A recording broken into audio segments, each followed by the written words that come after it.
The Frog Prince. There once lived a king who had 7 daughters, but the youngest was the most beautiful and the most beloved.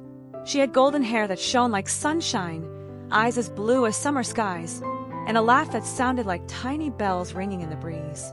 The king adored all his daughters, but this youngest princess held a special place in his heart, and perhaps because of this, he sometimes spoiled her more than was wise. She had everything she could possibly want: beautiful dresses, sparkling jewels, a room full of toys and treasures, and servants who attended to her every whim. And because she had never wanted for anything, she had never learned some very important lessons about kindness, keeping promises, and seeing beyond appearances. The princess's favorite possession was a golden ball that her father had given her on her 10th birthday. It was perfectly round and polished so brightly that it gleamed like a tiny sun. She would spend hours in the palace gardens playing with this ball, tossing it high into the air and catching it, bouncing it along the stone paths, and admiring how it sparkled in the light. She treasured this ball more than any of her other possessions because it reminded her of carefree summer days and her father's love. Near the palace, deep in the forest, there was an old well surrounded by ancient trees. The well was very deep, its water dark and cool, and the princess had been warned many times to be careful when playing near it. But the princess, being young and thinking herself clever enough to avoid any danger, often took her golden ball to play near the well because the shade of the trees made it a pleasant spot on hot days, and there was a smooth stone beside the well that was perfect for sitting. One particularly warm afternoon, the princess sat by the well tossing her golden ball higher and higher into the air, each time trying to throw it a little higher than before. She was showing off, even though no one was there to see, delighting in her own skill and the beauty of the gleaming ball against the blue sky. But as often happens when we become too proud and careless, disaster struck. She threw the ball especially high, the sun got in her eyes for just a moment, and when she reached out to catch it, her hands closed on empty air. The golden ball fell past her grasping fingers, hit the stone edge of the well with a terrible ringing sound, and dropped into the deep, dark water below with a splash that seemed to echo forever. The princess rushed to the edge of the well and looked down, but the water was so deep and so dark that she couldn't see the bottom. Her precious golden ball was gone, swallowed by the depths, and there was no way she could reach it. For the first time in her young life, the princess faced losing something she truly treasured, something that all her wealth and position couldn't simply replace. Tears sprang to her eyes, and she began to cry, not dainty tears that she sometimes used to get her way, but real, heartbroken sobs of genuine loss. As her tears fell into the well, joining the water that had claimed her treasure, she heard a strange voice call out from somewhere nearby. "Why are you crying, princess? Your tears could melt stones. They sound so sad." The princess looked around in surprise, wiping her eyes, trying to see who was speaking. The voice came again, down here by the well. She looked more carefully and saw, sitting on the edge of the well among the damp moss and stones, the ugliest frog she had ever seen in her life. The frog was large and lumpy, with warty green skin, bulging eyes, and a wide mouth. Water dripped from its body, and it looked slimy and cold and thoroughly unpleasant. The princess, who was used to beautiful things and found anything ugly distasteful, wrinkled her nose in disgust. But the frog had asked her a question, and she had been raised to have at least some manners, so she answered, "I'm crying because my golden ball has fallen into the well, and it's so deep I'll never get it back. It was my favorite thing in the whole world." The frog blinked its large eyes slowly and said in its croaking voice, "I could help you with that. I could dive down and retrieve your golden ball. But what would you give me in return if I brought it back to you?" The princess felt a flicker of hope. She didn't stop to think about how strange it was that a frog could speak, or to wonder what a frog might want. All she could think about was getting her precious ball back. "I'll give you anything you want," she said eagerly. "My pearls, my jewels, my finest dresses, even my golden crown. Just please get my ball back for me." But the frog shook its head slowly. "I have no use for pearls or jewels or dresses or crowns. I cannot wear them or spend them. But if you promise me something else, I will dive down into this deep, dark well and bring back your golden ball." "Anything!" the princess exclaimed. "Just tell me what you want." The frog settled itself more comfortably on the stone and spoke in a serious tone. I want to be your companion and your friend. I want you to let me sit beside you at the dinner table and eat from your golden plate. I want you to let me drink from your golden cup. And I want you to let me sleep in your room on your pillow beside you. If you promise me these things, I will get your ball." The princess looked at the ugly, wet, warty frog and thought to herself that this was the most ridiculous request she had ever heard. A frog sitting at the royal dinner table? A frog eating from her plate and drinking from her cup?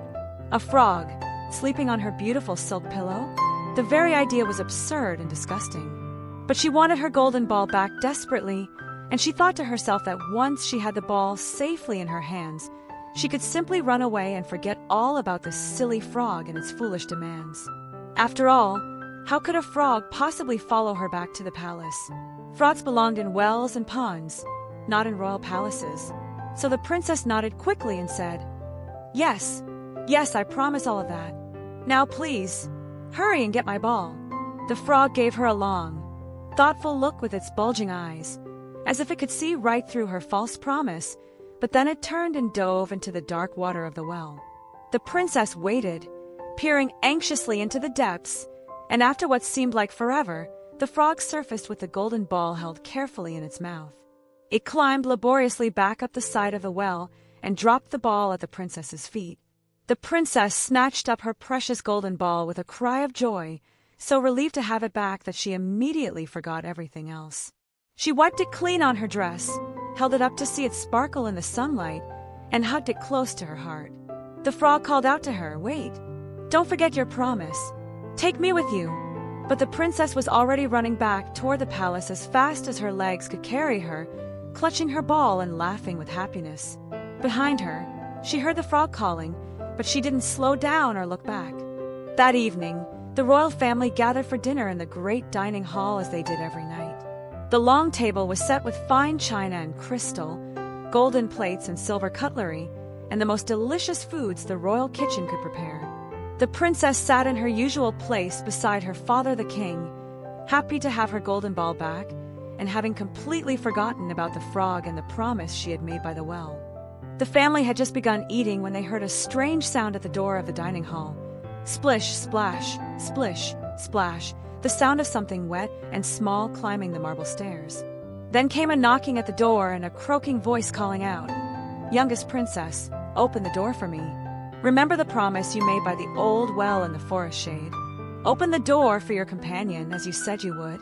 The princess's face went pale, and her hand froze with her fork halfway to her mouth. She recognized that voice immediately. It was the frog from the well. How had it followed her all the way to the palace? How had it managed to climb all those stairs? Her heart began to beat faster with worry and embarrassment. She certainly didn't want anyone to know about the foolish promise she'd made, and she absolutely didn't want that disgusting creature sitting at the royal table. "Who is at the door?" the king asked, noticing his daughter's distressed expression. "Why don't you answer it?" The princess shook her head quickly. "It's nothing, father. Just a silly frog. Pay it no attention." But the king was wise and observant, and he could tell his daughter was hiding something. A frog doesn't climb palace stairs and knock on doors for nothing. "Go and see what it wants," he commanded gently but firmly. Reluctantly, the princess got up from her chair and opened the door just a crack. There sat the frog, looking just as ugly and wet and warty as it had by the well. "You promised," the frog said simply, its bulging eyes looking up at her. "You promised I could be your companion and friend. You promised I could eat from your golden plate and drink from your golden cup and sleep on your pillow." "A promise is a promise, princess." The princess wanted to slam the door in the frog's face, but she knew her father would demand to know what was happening. With burning cheeks and reluctant steps, she returned to the table. The king looked at her expectantly. "Well, what does the frog want?" There was nothing for it but to tell the truth. In a quiet, embarrassed voice, the princess explained everything. How she had dropped her golden ball in the well, how the frog had offered to retrieve it in exchange for her promise of companionship, how she had agreed and then run away after getting her ball back. When she finished her story, the king's face was serious and disappointed. "My daughter," he said in a voice that held both sadness and firmness, "a promise is a promise, no matter to whom it is made. Even a promise made to a frog must be kept. We are royalty, and our word must be our bond. If you made this promise, then you must honor it, no matter how unpleasant you find it. Go and let the frog in, and give it what you promised." The princess's eyes filled with tears, but these were tears of shame and reluctance, not the genuine grief she had felt at losing her ball. She wanted to argue, to say it wasn't fair, that she hadn't really meant the promise, that no one could expect her to keep such a ridiculous agreement. But she saw the look on her father's face and knew that he would not change his mind. Slowly, unhappily, she went to the door and opened it wide. The frog hopped into the magnificent dining hall, its wet feet leaving small marks on the polished marble floor. Splish, splash, splish, splash, the frog hopped across the hall and right up to the princess's chair. "Lift me up," it said.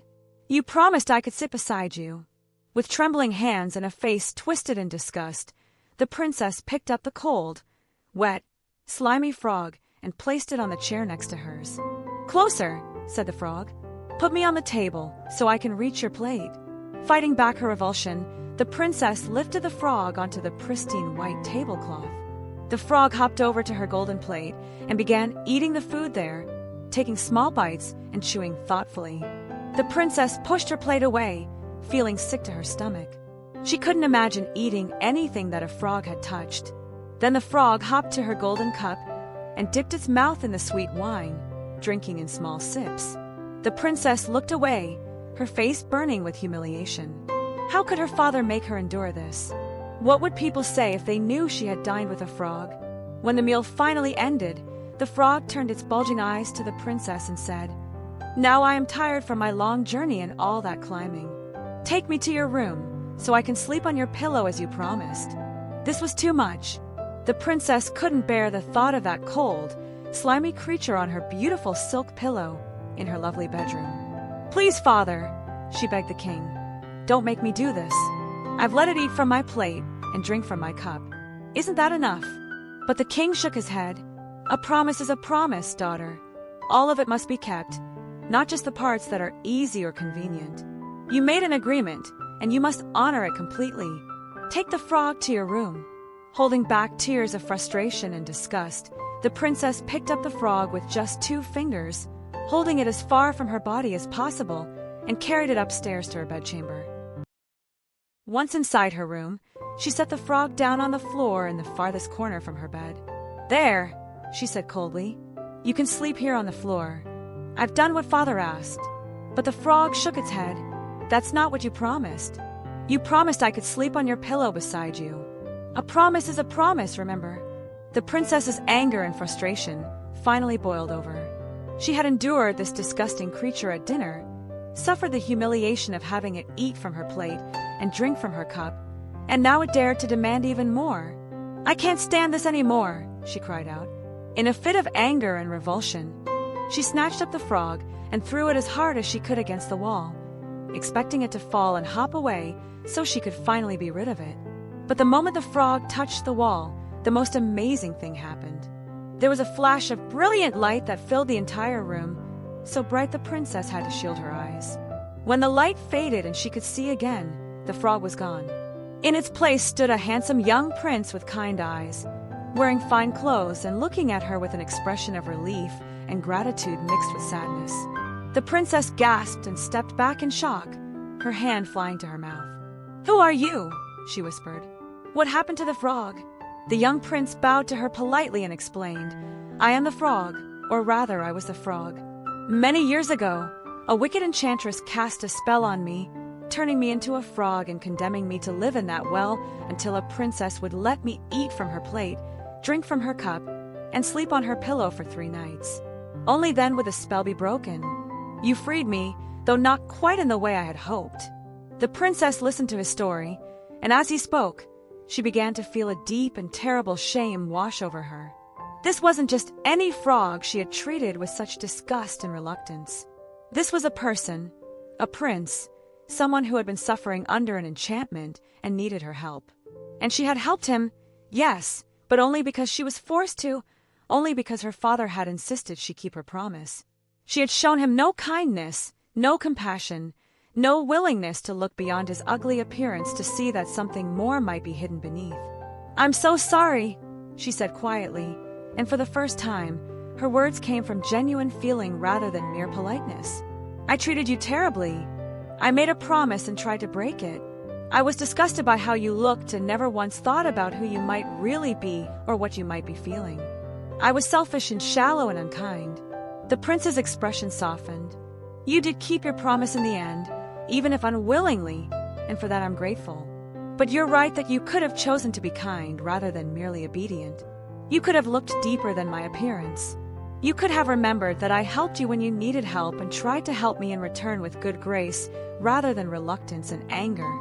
The princess nodded, tears now running down her cheeks, and these were real tears of understanding and regret. "You're right. I've learned something important tonight. I've learned that promises matter and must be kept, not because someone forces us, but because our word should mean something. And I've learned that appearances can be deceiving, that something or someone who seems ugly or unpleasant on the outside might be worthy of kindness and respect. I judged you by how you looked instead of by your actions. You kept your word to me and retrieved my ball. You deserved better than I gave you." The prince smiled gently. "Understanding your mistake is the first step toward becoming a better person.